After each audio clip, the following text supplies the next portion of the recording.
ha hecho mi copa rebosar de tanta alegría que lo quiero compartir con ustedes. Anoche, como todas las noches, yo voy a tener mi sesión de cosquillas y de besos y de apretones con mis hijos en sus respectivas camas.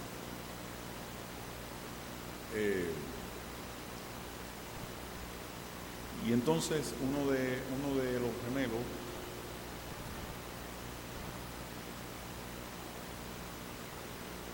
que es un experto acumulando puntos. Yo no sé de dónde aprendió esa mala costumbre.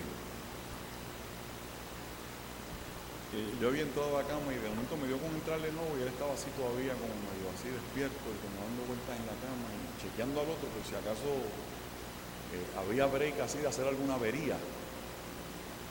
Y cuando yo entro al cuarto, él me mira, faroles que tiene, que son algo espectacular, y entonces me dice, yo me le acerco así como que, y me extiende los brazos y me dice, es que te estaba esperando.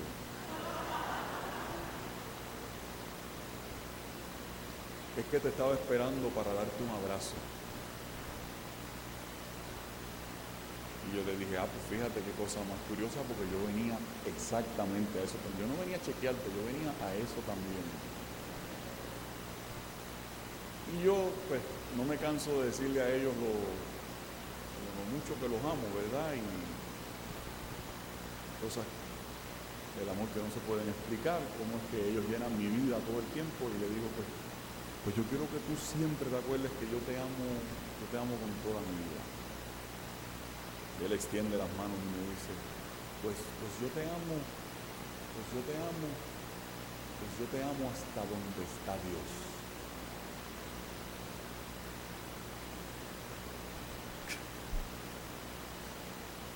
Me ganó. Pues yo te amo de aquí hasta donde está Dios. Imagínense. Yo doy gracias a Dios por eso.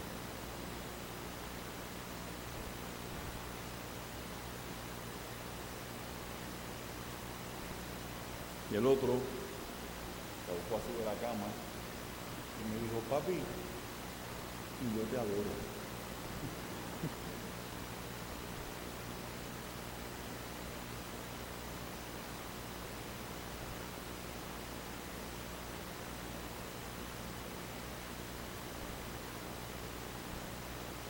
Yo sé que no se come así con ese chocolate así tan chulo que yo lo estoy diciendo, ¿verdad? Pero la realidad, hermanos y hermanas, es que si nosotros miramos bien la vida puede ser tan sencilla que solamente nosotros somos los que la complicamos.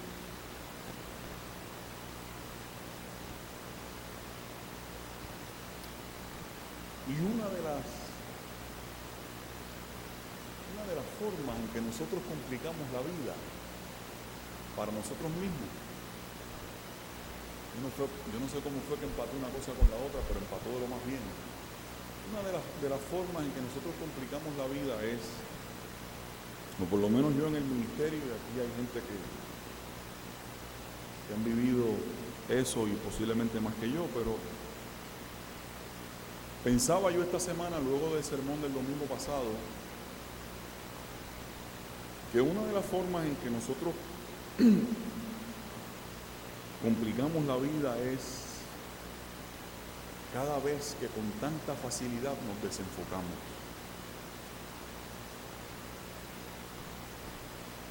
Y el apóstol Pablo, en la lectura que hicimos el domingo pasado de Romanos 5 y en la que quiero hacer hoy, estaba bregando con esa realidad de la facilidad con la que el ser humano se desenfoca, con la facilidad con la que perdemos nuestro centro.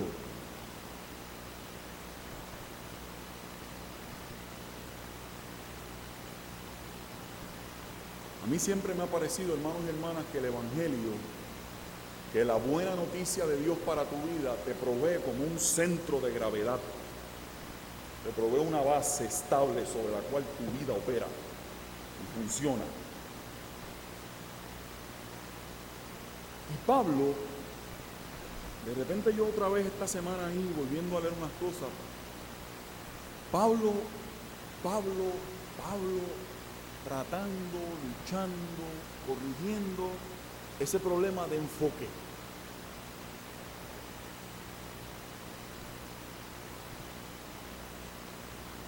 Yo les decía a ustedes que en el tiempo de Pablo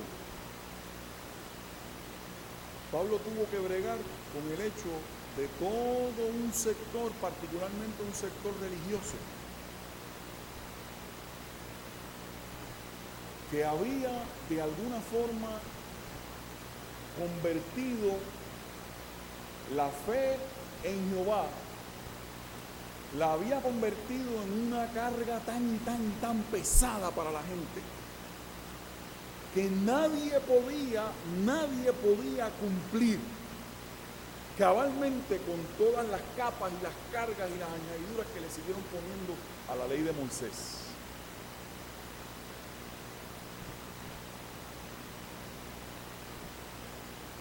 Y por eso es que cuando Pablo, y hacíamos el paralelismo con Lutero, ¿verdad? Por eso es que cuando Pablo descubre el asunto de la gracia, que siempre estuvo ahí, por eso que cuando Pablo descubre el asunto de la gracia, yo les decía a ustedes el domingo, y perdónenme hermanos, si los vuelvo a cansar con esto un poquitito más, ténganme paciencia. Por eso es que Pablo trabaja con el asunto de la gracia para ayudar a que la gente de las comunidades, de los primeros cristianos, pudiesen construir una imagen saludable de Dios. Y a mí me interesa que la gente que yo pastoreo y que yo amo tenga una imagen saludable de Dios. Porque yo voy a seguir insistiendo desde este púlpito que tener una imagen saludable, una imagen correcta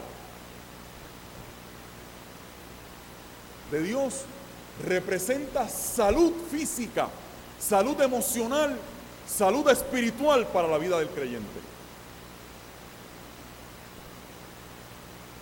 Entonces de repente Pablo se encuentra con gente que le estaba diciendo, pero es que tú eres, es para que ustedes me entiendan, porque literalmente era así, yo no se lo puse en términos figurativos ni metafóricos, literalmente era así. Pablo se encuentra con gente que le decían a otros, ustedes son cristianos de segunda, porque ustedes no son israelitas, ustedes son gentiles y los gentiles no están circuncidados. Para empezar por ahí, a los 8 días, plap.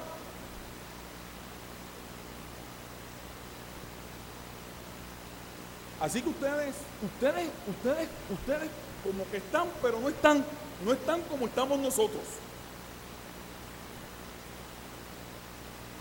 Y ustedes comen cosas que se supone que la gente del pueblo de Dios no coma.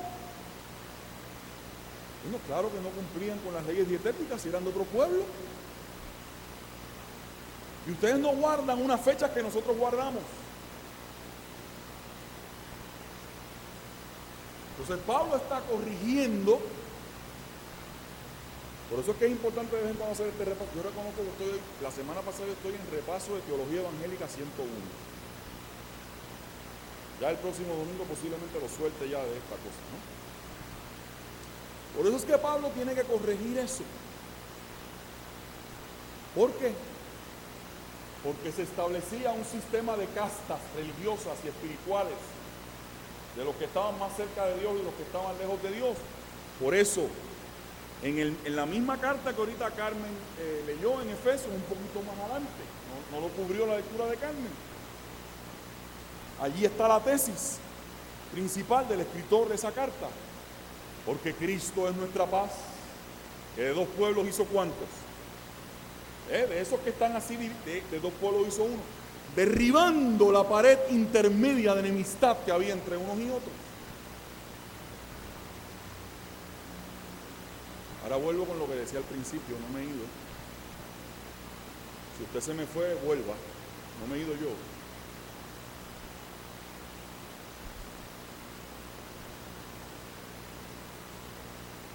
Fíjense cómo el Evangelio y las cartas de Pablo constantemente están haciendo, y las cartas asociadas a la figura del apóstol Pablo, como es el caso de Efesios, están haciendo un intento por presentar unos correctivos, unas correcciones.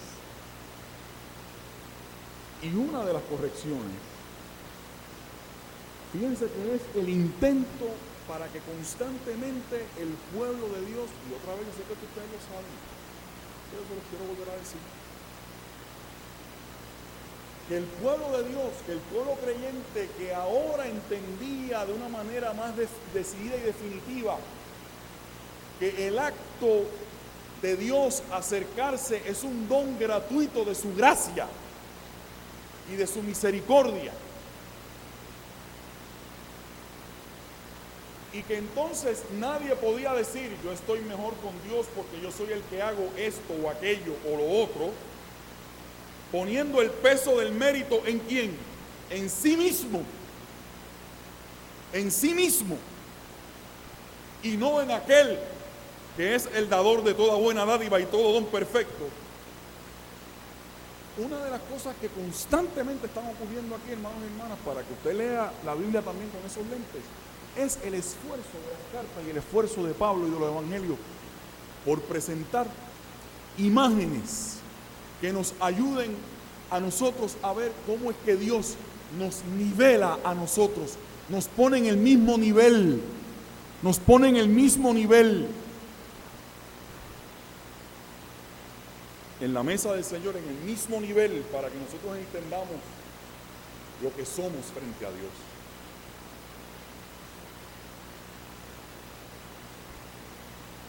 El evento del Pentecostés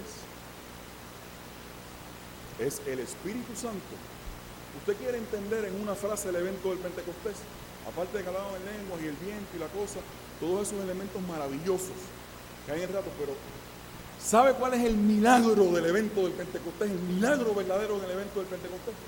Aquello de que todos les oían y les entendían hablando en su propia lengua, el Espíritu Santo como una fuerza niveladora, para que se cumpliera aquello que decía el profeta: derramaré mi espíritu sobre unos poquitos, sobre los que se crean mejores, sobre los que se crean más esto. No, derramaré mi espíritu sobre ¿qué? Derramaré mi espíritu sobre toda carne. Hay que leer la Biblia, hermanos. Hay que manejar esos puentes preciosos que la Escritura bíblica nos regala, para que veamos cómo es que Dios va tejiendo y va trabajando con ese propósito. Mire, con lo de la justificación pasaba lo mismo. Usted sabía que en aquel tiempo se sentía más cerca de Dios, se sentía más santificado, se sentía más limpio la persona que podía al altar del sacrificio llevar. Sé que esto les puede parecer a ustedes una cosa, pero era así. La persona que podía llevar un carnero con todas las características que se hablaban en el Antiguo Testamento y llevaba a un carnero así para el sacrificio, esa persona se sentía que tenía privilegios religiosos y espirituales frente a Dios.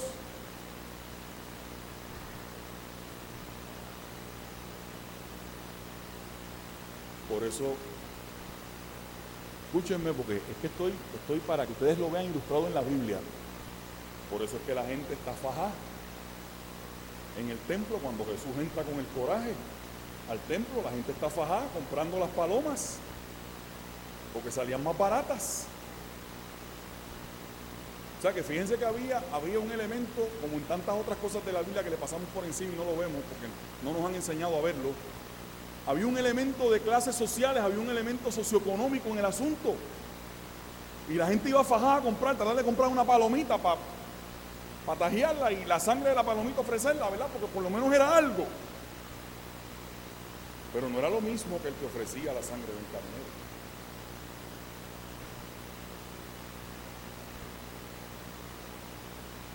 Y por eso es que Jesús entra como entra al templo. para denunciar cómo ese sistema de méritos había prostituido todo lo que significaba el acercamiento a Dios. Ahí viene entonces el discurso de la justificación por la fe de Pablo, y hoy en 2 Corintios, Pablo tiene para mí otro de esos momentos luminosos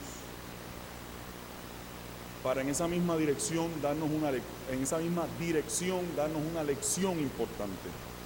Escuchen, no lo tienen que buscar. Es parte del texto que está como texto del mes.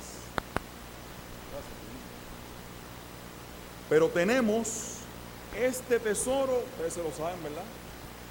Pero tenemos este tesoro en vasos ¿de qué? Tenemos este tesoro en vasos de barro. Y eso es lo que está diciendo Pablo. Pero tenemos este tesoro en vasos de barro para que la excelencia del poder sea de Dios y no de nosotros.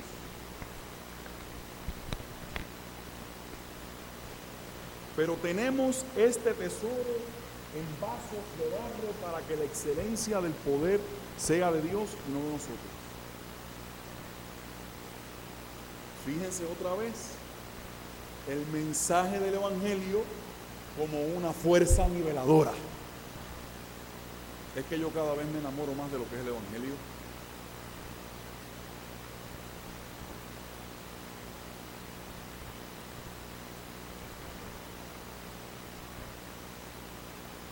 Esa alusión de Pablo aquí al vaso de barro, a cualquiera de ustedes les recuerda la visita de Jeremías a la casa de quién. La visita de Jeremías a la casa del alfarero. Ustedes saben que como parte del proceso de preparación y de toma de conciencia de Jeremías, Dios lo envía a la casa de un alfarero, al taller de un alfarero. Y lo maravilloso de la escena del alfarero, aparte de que él ve a ese obrero, a ese trabajador, a ese hombre con sus manos,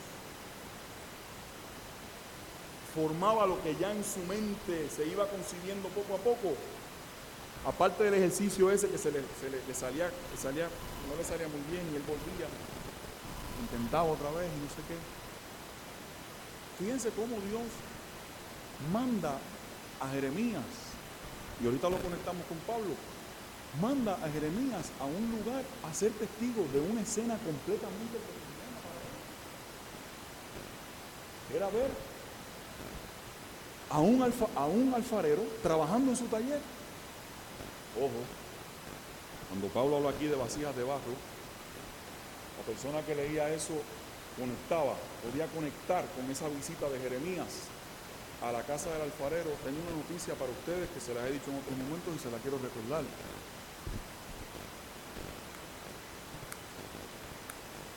Una de las grandes bellezas de este Dios al que yo pretendo servirle hasta el día de mi muerte, una de las grandes bellezas de este Dios es que yo no tengo que esperar a un día especial para que ocurra algo especial, o a un momento extraordinario para que ocurra algo extraordinario, sino que con esa escena y con esta alusión de Pablo a la vasija de barro, Dios me está recordando, yo le doy gracias a Dios por eso, Dios me está recordando la capacidad tan maravillosa y tan extraordinaria que Él tiene para que en una escena de tal cotidianidad, tan común como esta, Dios tiene la capacidad para revelarse a mi vida y para comunicarme algo de valor, para comunicarme algo importante. A Jeremías, para decirle: si tú ves a este hombre que trabaja con el barro, con esta dedicación y con este esmero y con esta insistencia, y no renuncia a seguir intentando, así estoy yo dispuesto a hacer con el pueblo.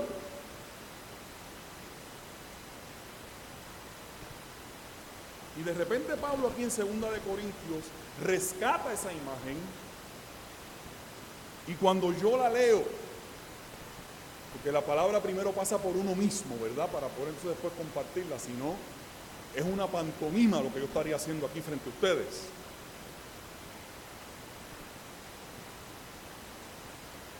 un acto de circo.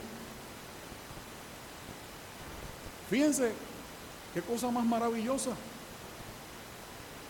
Que lo que Pablo está diciendo aquí es que este ministerio de la reconciliación o que este ministerio de comunicar el evangelio, usted le hace los versos anteriores para que usted vea a qué se refiere con el tesoro, ¿verdad? Tesoro del ministerio de comunicar el evangelio. Habla también de cómo la luz de Dios resplandece en nosotros y a través de nosotros. Así que esa cosa del tesoro se puede estar refiriendo a todas esas cosas de las que antes de este texto está hablando. Mire, a mí lo que me interesa es que nosotros recordemos a estos miembros de la Junta de Oficiales que hemos designado de una forma especial, les hemos comisionado para un servicio particular dentro de la iglesia, y que todas las personas que estamos aquí, en todas las personas que estamos aquí, está ese tesoro de la gracia de Dios, que tiene la fuerza, que tiene el motor, que tiene la capacidad y la probabilidad de producir en usted, de generar en usted, una vida productiva, una vida útil, una vida de servicio, una vida de justicia, una vida de paz, una vida de anhelos altos, de propósitos buenos. Todo ese potencial de Dios está puesto en esta realidad tuya y mía, que a fin de cuentas es frágil, es quebradiza, es contradictoria, tiene sus momentos de debilidad. Se rompe, como la vasija se le rompía al alfarero, se rompe también. Y somos todo eso, pero todo eso que somos Dios lo ve, y en nosotros, en ti y en mí, acaba de entender que en ti y en mí Dios ha puesto ese potencial, ese tesoro. Hay un tesoro que Dios ha puesto en ti, aunque tú vivas consciente, y qué bueno que vives consciente de que eres una vasija de barro, que eres una realidad quebradiza, que eres una realidad vulnerable. Claro que Pablo también estaba corrigiendo a los que todavía vivían con el fronte de creerse que eran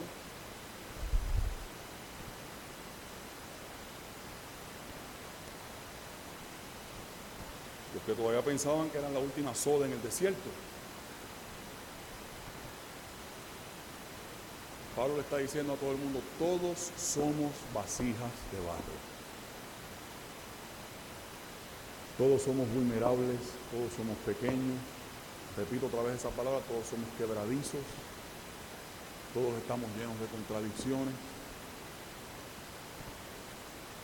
Para hacer énfasis en que lo importante no es el recipiente, como se entendía en el tiempo de Jesús y en el tiempo de Lutero. Lo importante no es el recipiente, lo importante es el contenido que Dios pone en el vaso de barro.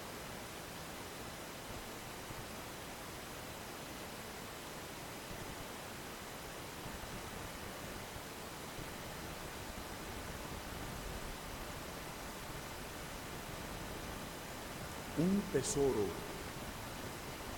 Qué imagen más bella, ¿verdad? Es que yo quisiera que la imagen les hable sola. Un tesoro, un tesoro, un tesoro, un tesoro. En una caja fuerte con todos los elementos de seguridad. Un tesoro en este cofre especial de oro y de la hechura más fina. No.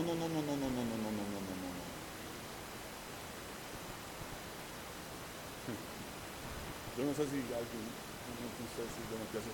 Un tesoro en una realidad frágil. Eso somos, mire compadre, eso somos usted y yo.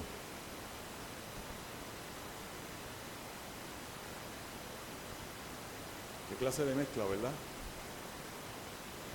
Somos al mismo tiempo barro y somos al mismo tiempo poseedores, por gracia, de un tesoro.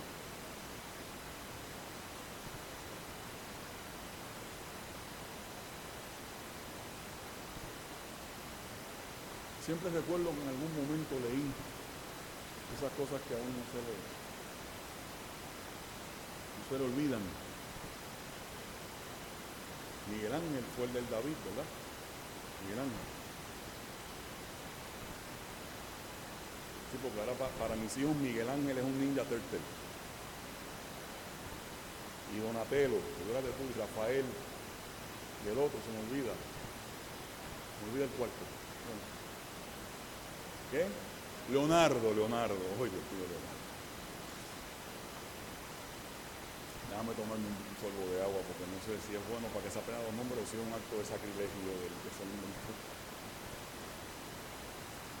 Siempre recuerdo que en algún momento leí que conversaban con Miguel Ángel sobre el David, esa obra del arte universal que el ser humano no se cansa de admirar. Y le preguntaban a Miguel Ángel en las conversaciones, bueno, pero maestro, ¿cómo usted, que nunca se me olvida, cómo usted logró llegar a producir esa pieza?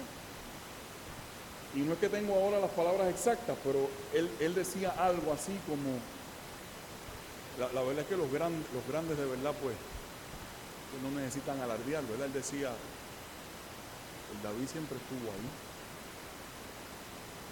Oiga esto, porque esto es para, o sea, el David, mire qué clase de respuesta, un tipo que se tuvo que haber fajado unos cuantos días con ese asunto, ¿verdad? Y la forma de aquello, y la forma de lo otro, A ver, cuando le preguntan al individuo dice,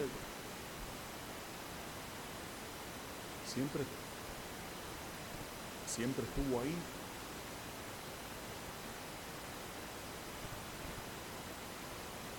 Yo lo que hice fue seguir buscando y procurando cómo sacar los excesos y lo que impedía que eso que estaba ahí, que su verdadera forma pudiese aflorar.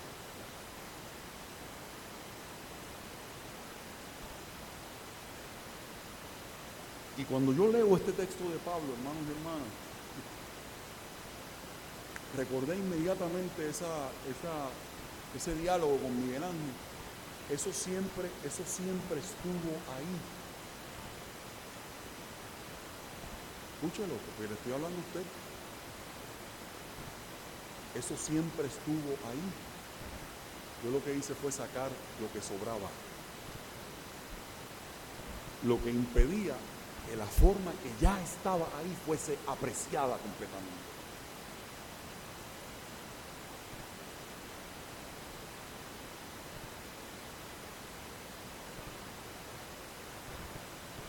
Usted y yo somos esa vasija frágil y quebradiza,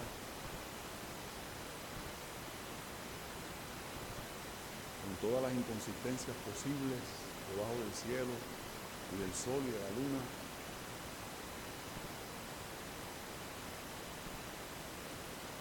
Pero hace rato que hay un Dios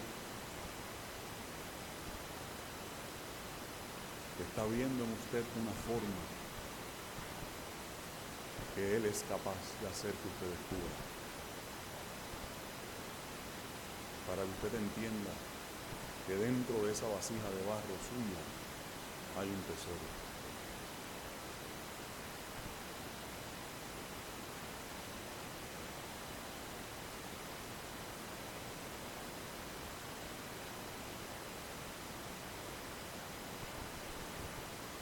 Fíjense cómo Pablo no lo deja en una cosa, quiero usar esta palabra, ¿verdad?, con mucho respeto.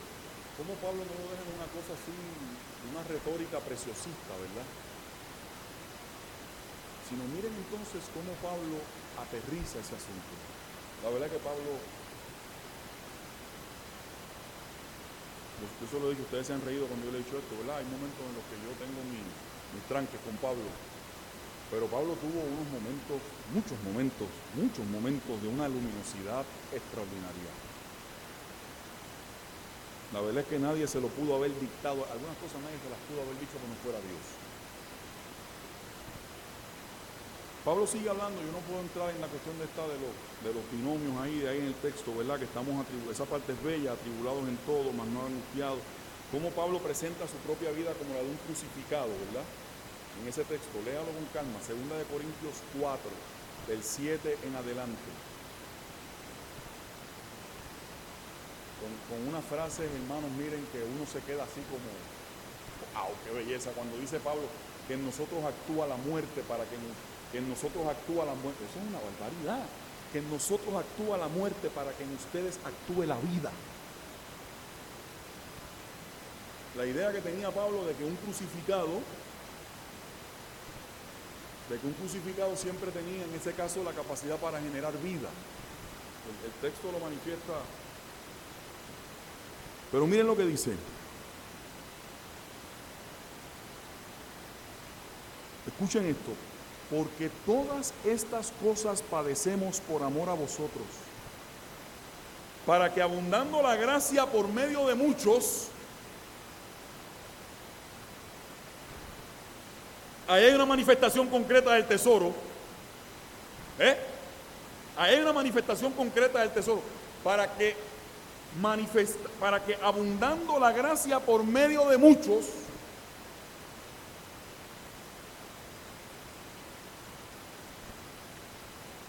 la acción de gracias, hablando del mes de acción, la acción de gracias sobreabunde para la gloria de Dios.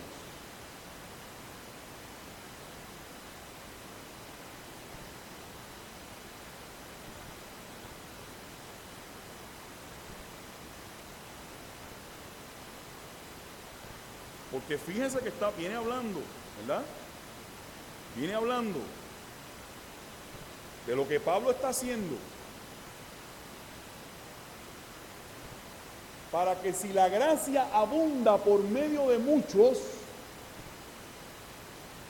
¿y cómo es que la gracia que abunda por medio de muchos se convierte en acción de gracias en otros?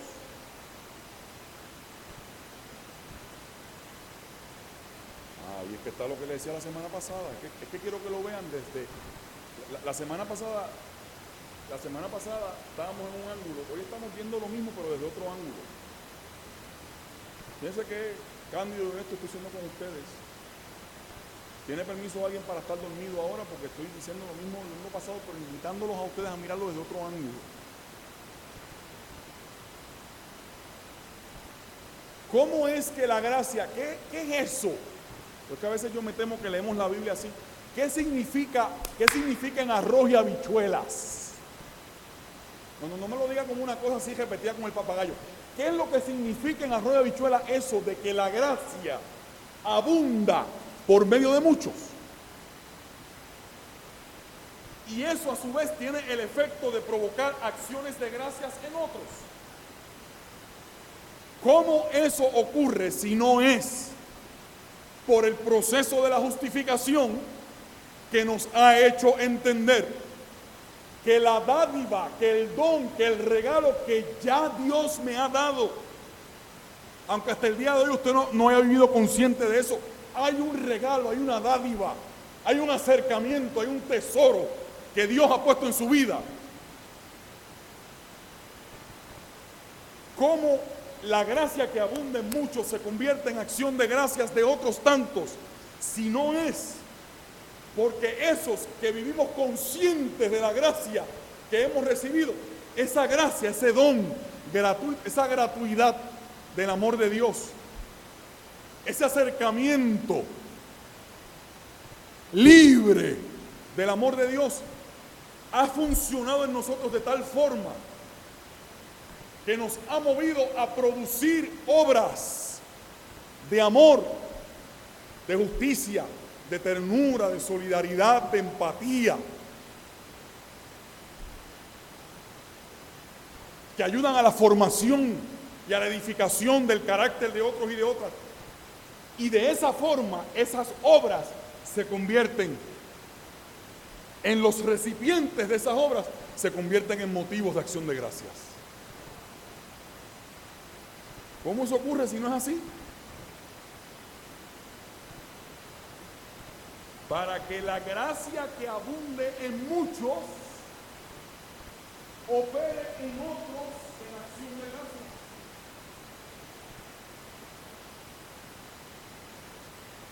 Ustedes como que se están dando cuenta que estoy diciendo algo bien serio, ¿verdad?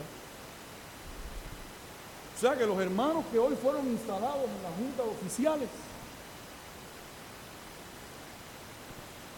colorín colorado, este cuento no se ha acabado. Ese no es la culminación ni la meta, ese es el tiro de salida. Para que la gracia en ellos, para que la conciencia de lo que han recibido se tenga que traducir en trabajo y en servicio, en esfuerzo, en diligencia ministerial, para que eso provoque y produzca acciones de gracias en otros. Bendito sea el nombre del Señor. Que cada vez que un maestro de escuela bíblica prepara su clase con denuedo, con ahínco, y no se conforma con leer el texto 2 veces y decirle: Señor, abre mi boca, yo voy a abrir la boca para que tú la llenes. Glorificando con eso la vagancia y la mediocridad. Cada vez que un maestro de escuela bíblica se para frente al grupo con ese sentido de que está pisando terreno santo, esa gracia que está en él opera para que se convierta en acción de gracias de aquellos que van a participar de ese proceso. Cada vez que una persona se para aquí a dirigir un culto para hablar de la vida de la iglesia y busca y se prepara, y va tejiendo el culto con responsabilidad, esa gracia que está en él va a servir de bendición, va a servir como motivo de acción de gracias para otros y para otras. Porque a lo mejor en ese culto alguien allí descubre algo que necesitaba entender.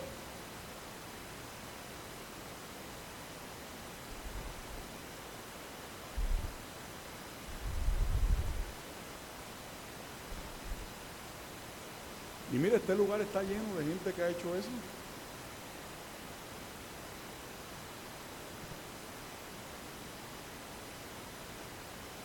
Cada vez que Gaby y Cristina, que están con nosotros esta mañana, se tiran a la calle a hacer el trabajo que se tiran a hacer, es la gracia de Dios.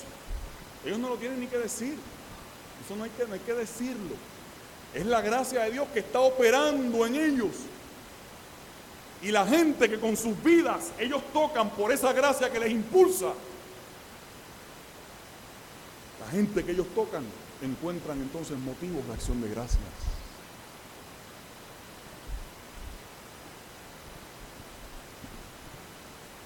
Miren.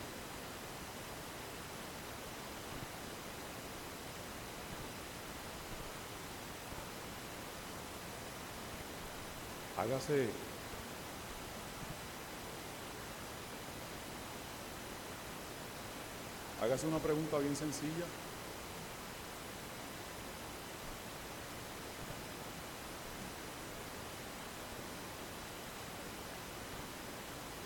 ¿Habrá personas cerca de su vida, cerca de usted, a quienes, no para usted creerse que es ninguna cosa que no es, ¿verdad? ¿Habrá gente cerca de ustedes? ¿Se ha preocupado, ha procurado usted, al escuchar esto, procurará usted las maneras y las formas en que la gracia que actúa en usted y que abunda en usted se convierta en acción de gracias de otros y de otras?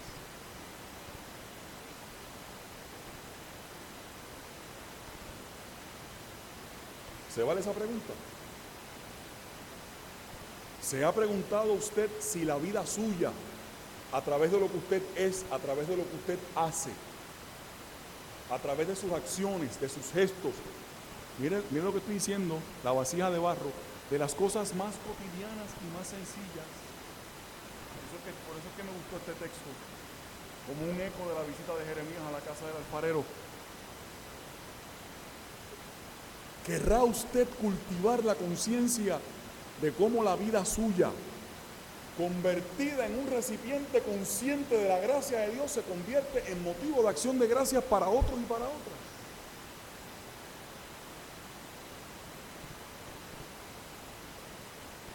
Esa también es parte. Él dijo muchas otras cosas, pero esa también es parte de las conversiones de las que hablaba el reverendo Geraldo Cintrón aquí en este púlpito el domingo 20 de octubre. Esa es una de esas conversiones. Que él nombró varias de ellas. Yo lo recuerdo perfectamente.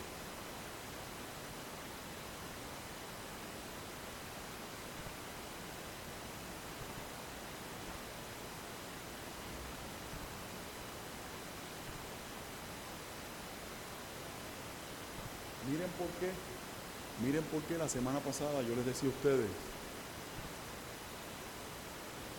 que eso de la justificación y que eso de la salvación, y con esto termino, ¿por qué yo les decía a ustedes que eso de la justificación, y yo sé que estoy luchando, perdónenme hermano, no porque yo me crea mártir, es que estoy consciente, yo soy una persona que trato de vivir consciente de lo que tengo de frente y de lo que estoy enfrentando. Es que yo estoy bien consciente, o sea, yo no me chupo el dedo, hermano, yo estoy bien consciente de que yo estoy luchando contra toneladas de discursos en este país y de lo que ustedes ven por televisión, de aquel, del otro, del televangelista, del televangelista, de aquel, de los legítimos y de todos los gantes religiosos que andan por ahí. Yo estoy consciente que estoy trabajando contra toneladas de eso. Yo voy a seguir insistiendo en esta cosa. Por eso es, fíjense aquí lo que estoy diciendo. La gracia que se opera en mí funciona para convertirse en acciones de gracias de otros. Por eso es que la experiencia de la justificación, que lo que pasa es que no pude entrar en eso tanto la semana pasada, por eso es que la experiencia de la justificación y de la conversión y de la salvación, que aquí es donde viene la herejía que el pastor va a decir, porque toda la vida me han dicho que la salvación es únicamente una experiencia personal. Por eso es que Dios no es un Dios privado, ni la salvación es una experiencia privada. No confunda, por favor, no confunda el hecho de que en ese asunto con Dios hay una responsabilidad personal. ¿Es la diferencia? Hay una responsabilidad personal, hay una responsabilidad personal que yo tengo que asumir. Claro que sí.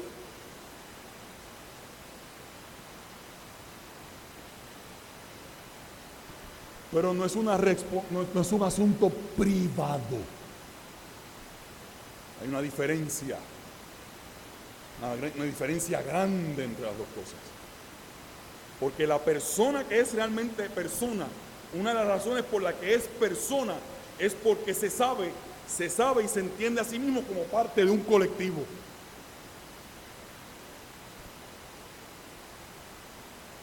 Léase alguna definición en sociología de lo que es una persona.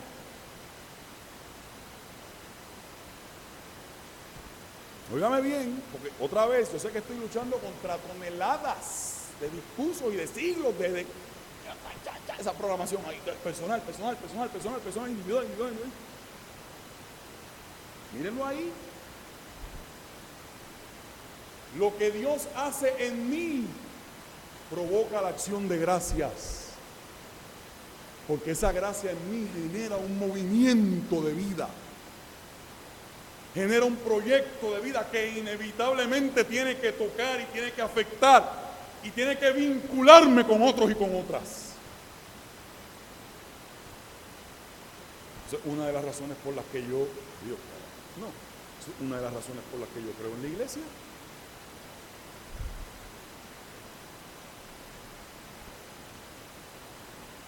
Porque si fuera tan privada y tan individual, ¿para qué tengo que estar aquí yo con ustedes los domingos? ¿Para qué? Si es un asunto tan privado de un kiosco mío que solamente me compete a mí y lo único que tengo que procurar es sentirme nice, sentirme bien con la divinidad.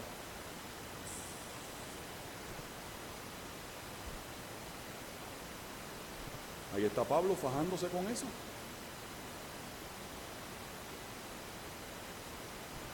La experiencia que supone una responsabilidad personal me lleva a la conciencia de una salvación que no es únicamente mía, que es una salvación de la que yo tengo que hacer partícipes a los demás.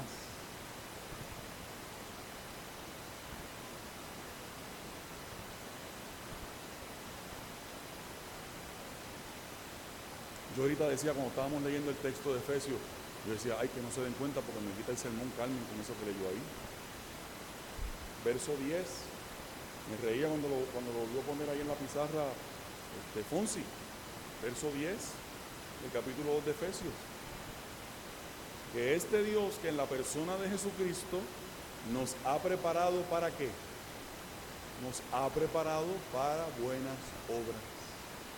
Y miren cómo añade, las cuales preparó de antemano.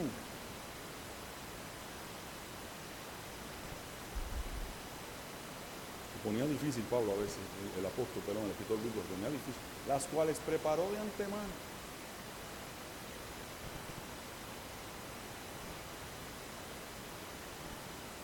Si usted ha sentido que la gracia de Dios lo ha visitado, qué chévere, qué maravilloso, qué bueno, qué deleitoso, qué rico, pero sepa